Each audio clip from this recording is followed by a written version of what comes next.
So we have confirmation of who the 16 teams competing at PCS 6 APAC are going to be in just a couple of weeks' time. In this video, we'll talk about the paths each team took to get to this point and who to keep an eye out for as potential favourites to join the previous champions. But first, there's a little something I have to take care of.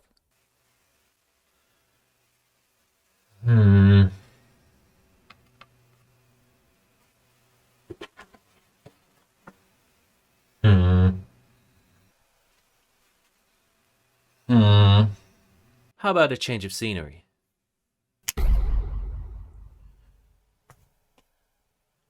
This'll work.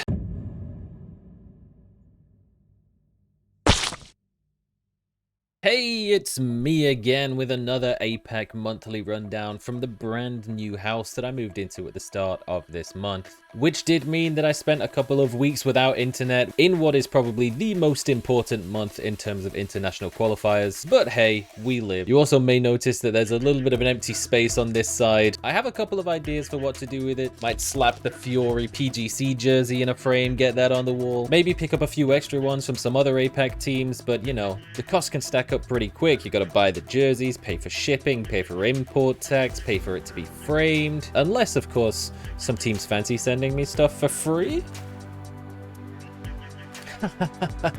Just kidding, of course, but if you do hear me casting APAC and you think I'm being a little biased towards certain teams, well, now you know why. But enough about me, let's head into what has been an exciting month across every nation in the APAC region, as everyone has been gunning their way through the qualifiers, playing for those 16 slots at PCS 6. Before we get started, I want to give a quick shout out to Rushy. Previously playing with Armory Gaming and coaching with FW, he's been putting some very insightful content out on his Facebook page, including the expected battles for drop spots, and daily updates on how scrims are going in the APAC region with the teams who qualified. So if you are interested, definitely go and drop him a follow. But we're going to start off in OCE once again with the OCE regional qualifiers for PCS 6 taking place from the 19th to the 27th of March. 35 total teams separated out into 2 lobbies, the first of which was covered by local Bogan Boys, Darth Bananas and Arnie Boy. Group 1 started off with a ridiculously strong opening game for Odium, who achieved just shy of 30 points in the first game alone. Odium would then go on to secure a second win on the first day of games and then repeat the entire process on day number 2 for a total of 4 wins across the round of 32. It does manage to get it. Can King clutch up? No.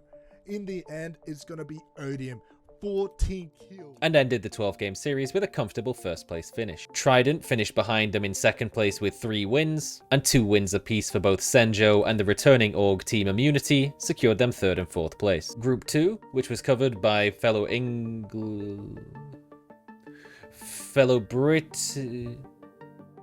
British Isles boys Crutstuff and Gibson, featured a very similar looking scoreboard with a tight race for second place, with Team Bliss managing to finish off in first place with 2 wins and a whole bunch of what could have been huge kill wins if they hadn't fallen short at the final hurdle. The wins that they were able to finish off though did include an absolutely ridiculous 23 kill win. Gets one, Bren gets the other, and Team Bliss get a 23 kill.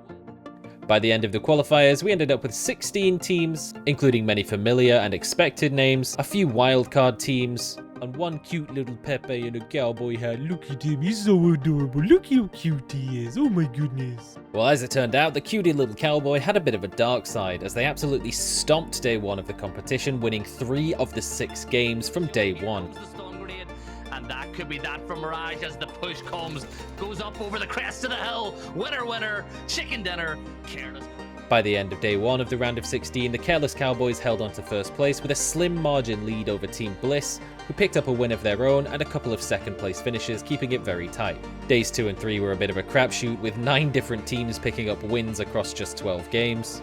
But by the start of the final day, Team Bliss were leading the pack and Senjo edging out a very tight lead for the second slot with 6 games left to play. On the final day of proceedings, Team Bliss and Senjo both decided that playtime was over and it was time for them to absolutely smash, with Team Bliss picking up 2 wins in the final day of the event, but not to be outdone, Senjo picked up the other 4. The smoke, they know where he is. He's cooking an 8. Is this going to be crazy? Is he about to do a madness? Tosses it between the 2. 2 knocks for Joy Team, but can't win it out as Senjo get a 7 kill. which was unsurprisingly enough to secure the pair of teams to top 2 in the lobby and to lock in their slots at PCS 6 APAC.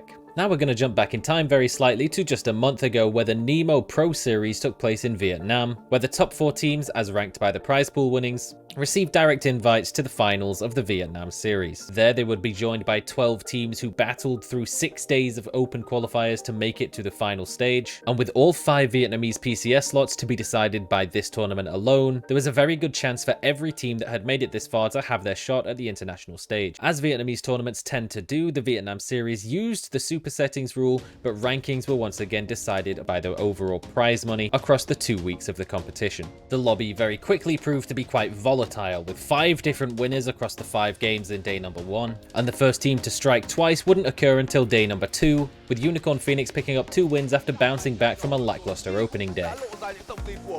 Unicorn Phoenix Đà Nẵng có một cơ hội rất cao đem về cho mình top 1 bây giờ là một tình huống 3 vs 1. They rode the momentum with a string of top 4 finishes, but only to be dethroned by Cerberus, who picked up 3 wins back to back to back in the final 3 games of the week. đang bị liên tục nặng các bạn bắn vào, đó là cái top 1 dành cho Cerberus. Which was just enough to steal away first place from BN United, with Unicorn Phoenix rounding out the top 3 for week number 1. BN United would get their moment in the spotlight, however, as new addition Clories broke the individual kill record for the most kills picked up in a single PBS game, with 11 kills. At the start of week number 2, it looked a lot like we'd be getting a repeat of week number 1, with an inconsistent start from a lot of the top contenders. But it was Unicorn Phoenix once again who stepped up, this time picking up 2 wins in the final games of day number 1.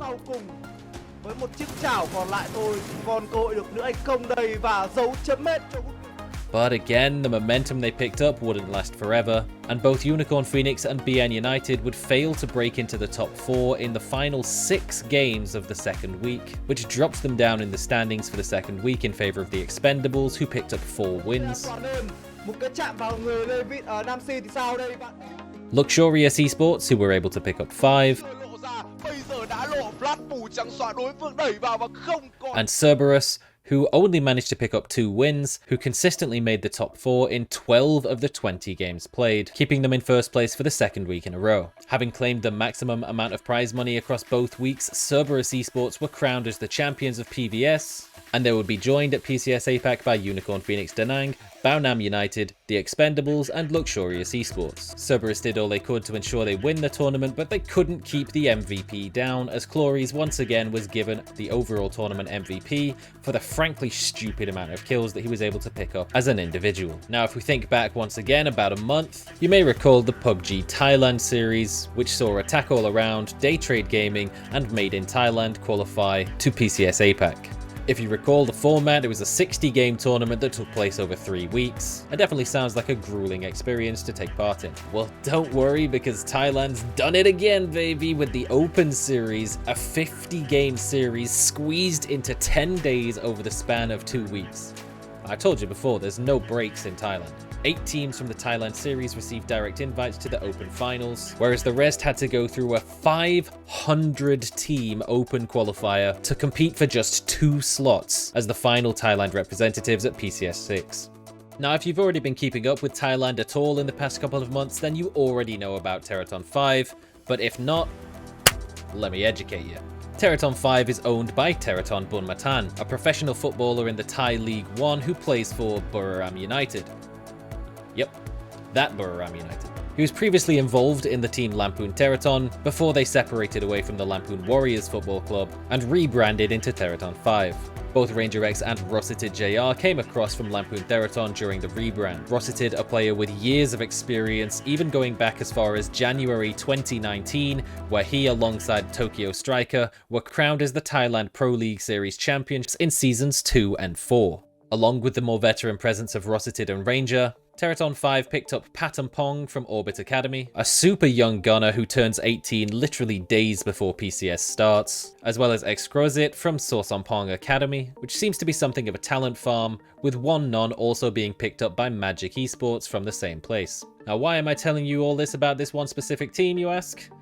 Well, it's because they fucking slaughtered everybody. Teraton 5 got off to a strong start on day 1, including a very early 20-kill win in game number 2.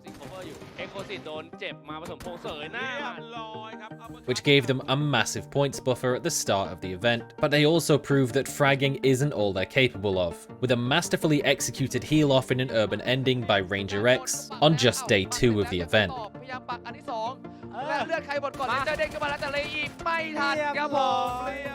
All of this added up to an enormous 60-point lead and over 100 kills by the end of just 15 games. And that was on day 3 of 10 in the event. To cut a long story short, it wasn't a fluke. They kept up the form and consistently outperformed every other team in the lobby, not only maintaining a lead, but actually growing it every week of the event. Teraton 5 were the only team to ever achieve 100 points across a 10-game span, and they did it every single week. By this point, first place was just a done deal. Teraton 5 had already claimed it very early on, and it just became a battle for second place to claim that last remaining slot at PCS 6. And there was a lot of back and forth throughout the Open Series on who would be the favourite to take that final slot. Buriram and Magic Esports were the forerunners for some time, with Buriram having the advantage on kills, but Magic claiming 3 back-to-back wins across days 7 and 8 put them firmly in the driver's seat coming into the final 10 games of the event. Sharper, Xerxia, and FW Esports all had the potential to make late runs to try and steal the spot in the final 2 days as well. In the very last day, game 48 of the series, Magic Esports sprung to the top of the pile with a victory that meant game over for all of the competitors other than potentially Buriram. With 2 games left to play and a deficit of just under 20 points, Buriram decided to take drastic action and take matters into their own hands, adjusting their drop spot and targeting Magic Esports very early on in the following game. Everything hinged on this play, 4 versus 4 between Buriram and Magic Esports, and if Buriram could have wiped Magic, there was a chance that they could steal away the slot.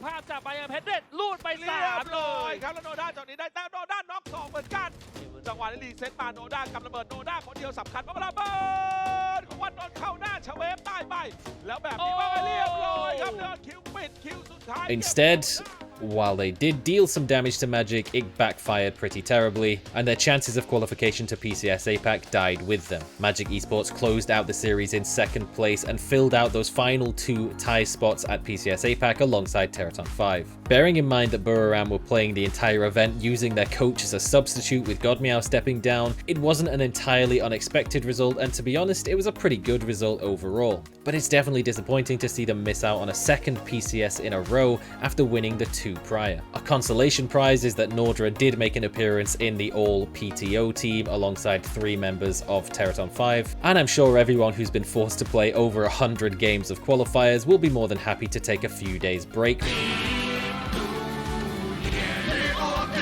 Psych!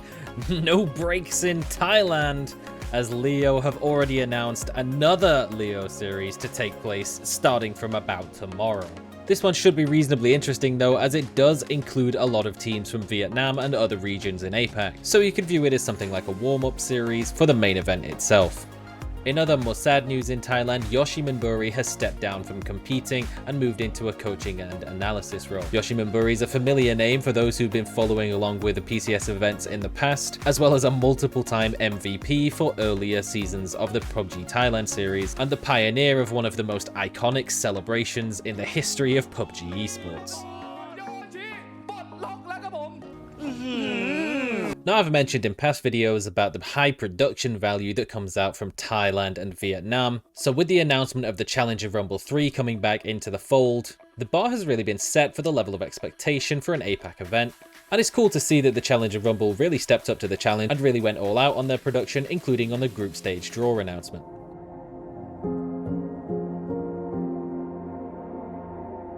From 7 groups of open qualifiers, 13 additional teams joined the 3 invited teams of Extraordinaire, Alter Ego, and Archangel Predator for a much more reasonable 3-day 15-game series, which was streamed in both Tagalog and Bahasa Melayu. We got off to a strong start with an early ending that was very reminiscent of a lot of what we saw in PGC, with school and apartments featuring heavily in an 18-kill win for Action PH.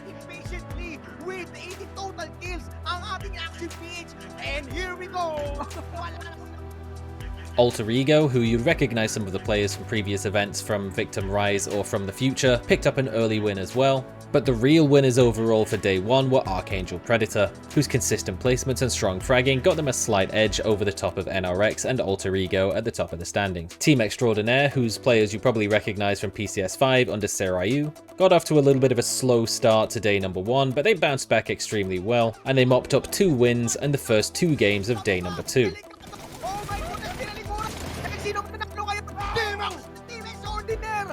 From here, it was a tight race between Team Extraordinaire and Archangel Predator for the top dogs, with Extraordinaire playing more towards the winner-winner chicken dinner approach,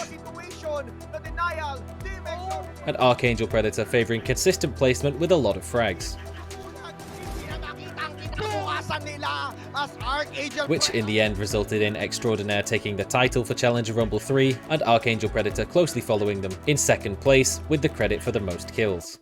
Alter Ego and NRX Esports would round out the top 4, which marks the first time appearance for the organisation of NRX after falling just short in multiple qualifiers for previous PCS events. You recognise Maestro as a previous contender under the Colony, but everyone else on NRX is a fresh face. And that was pretty much it for March, mostly focused on qualifiers for the upcoming PCS events, which kicks off in about 2 weeks' time for 2 weeks of 3-day weekends of Asia Pacific action. I'm definitely excited to see how a lot of the teams, particularly those who've never been to an international event before, can fare, and whether the likes of Senjo or Teraton 5 can keep up those strong regional performances when it comes to international competition. Given the teams from various regions that have qualified to PCS 6, the only qualified team who could potentially be a multiple-time champion is BN United, and there's never been a champion from anywhere other than Thailand or Vietnam, so for the Philippines, Indonesia and OCE, now is a perfect opportunity.